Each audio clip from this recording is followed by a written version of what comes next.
Yeah! You guys can applaud louder than that if you'd like. Woo-hoo-hoo-hoo! Thank you. It's so genuine and unprompted.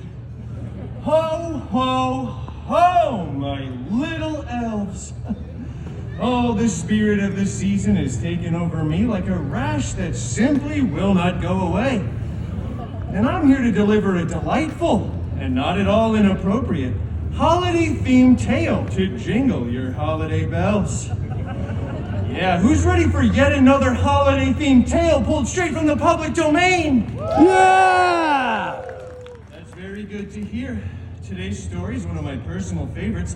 It's a classic holiday tale of good and evil, filled with greed, a nice four-poster bed, and a bunch of hideous mutants and creepy, spooky ghosts. Ooh. Yeah, I know, it's kind of a creepy choice for a holiday tale, huh? Probably should have done this in October, don't you think? You know what? We're already all out here, and this is the show that they're literally paying me to do on the schedule, so let's get on with it, shall we? Oh, this is very exciting. Oh, by the way, this story in particular is also brought to you by Disney Plus! Yeah! Please cheer louder so they'll give me a bonus. Disney Woo-hoo! Plus! Yeah! That's right, everybody.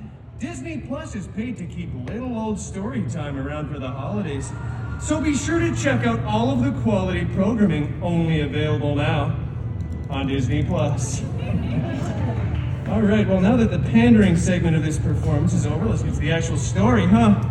For today's story, we travel back in time to jolly old England for a dignified holiday tale written by Sir Mr. Charles Xavier Dickens.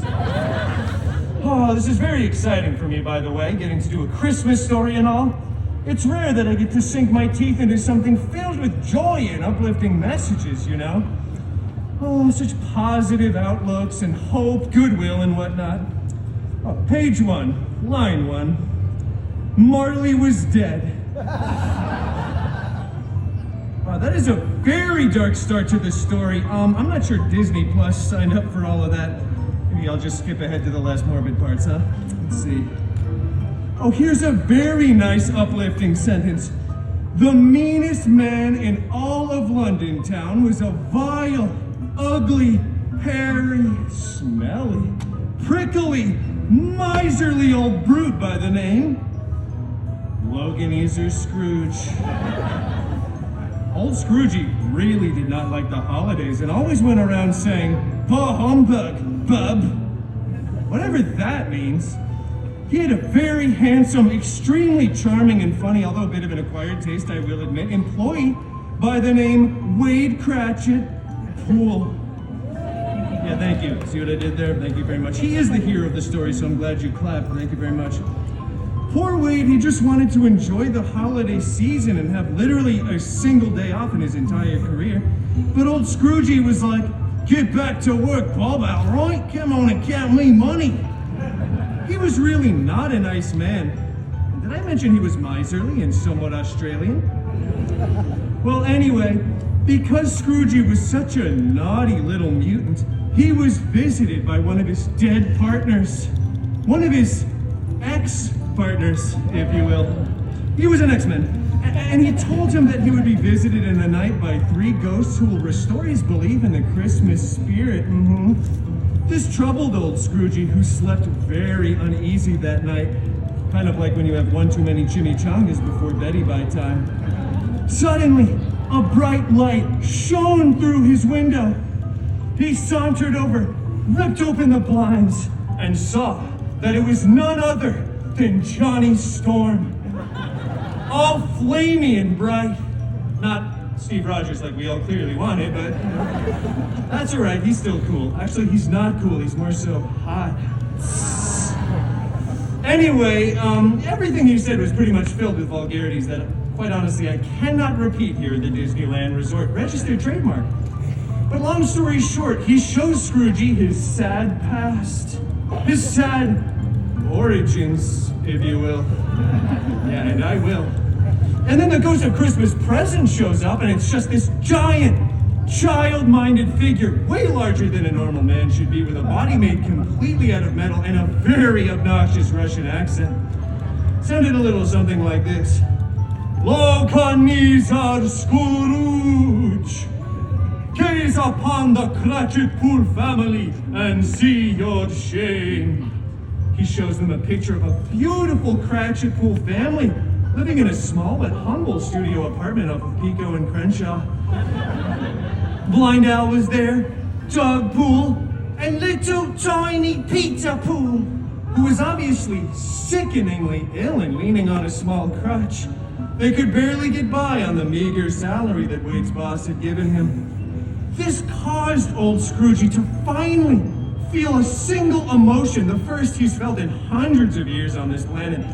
So much so that a single salty tear began to trickle down his chiseled, mewing jawline, soaking into his luscious mutton chops. It was like the ending of a perfect rom-com. Like the proposal. Anyway, then the Ghost of Christmas Days of Future Past showed up, and yeah, honestly, I'm not even gonna go into all that. It's kind of scary and convoluted. The timeline gets all jumbled up. It quite honestly almost ruined the franchise, but the ghosts show Scroogey that he needs to keep the spirit of the season deep within his heart all year round. Meanwhile, tiny little Peter Pool narrowly escapes death because Scroogey paid to get his little legs fixed, and they become chums. Scroogey's true to his word and becomes a better mutant. This is my favorite part of the story.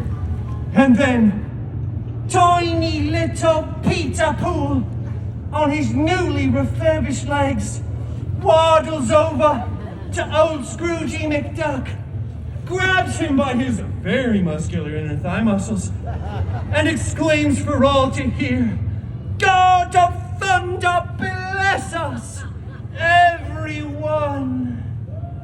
Yeah, that's right, there wasn't a dry eye in the house. The house was soaking wet, actually, with tears. And they all lived happily ever after.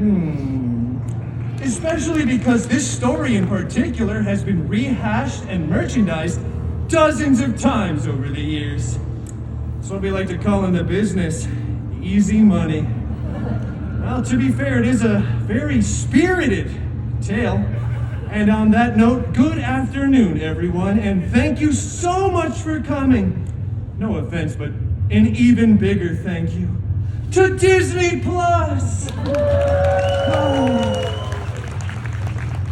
Check out all the quality programming only available now on Disney Plus. Happy holidays, everyone.